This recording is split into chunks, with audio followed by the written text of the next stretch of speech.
Kadalasan sa mga collab team ay umaaming naging sila kapag break na.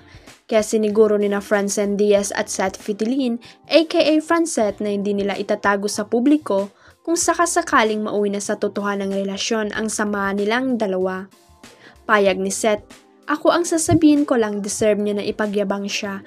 Kaya sasabihin ko if the right time comes, bakit naman hindi diba?" Pagsang-ayon ni Francine, "It's a beautiful thing to be loved by someone and love someone if the right time comes, pwede naman."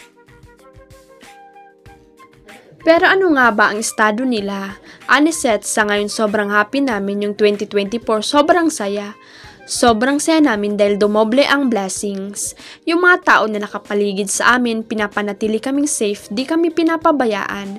Kung tatanungin nyo kami kung ano ang update sa amin, personal, masaya kami ni Francine. Yun lang. Pinapahalaga namin kung ano ang mayroon kami, kung kami. Ano ang gagawin ni Seth kung sakasakaling simula na silang itambal sa ibang artista ng ABS-CBN na kadalasang nangyayari sa ibang mga love teams? Ngayon, sasagutin namin na hindi pa tapos ang Francet. Yun lang ang sasabihin ko, paninigurado ng aktor. Unang-una, gusto ko lang maging totoo ang isang love team, di madali pag-amin sa amin ni Seth.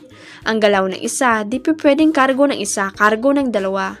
Di madali mag-jing. Totoo na ako pero nagiging madali siya kapag pares kayo ng gusto. Hindi nakalampas sa matatalas na mata ng mga tambay sa online world ang pag-like ni Bea Alonzo sa isang social media post tungkol sa prenup agreement ng bagong engaged celebrity couple na sina Taylor Swift at Travis Kelce.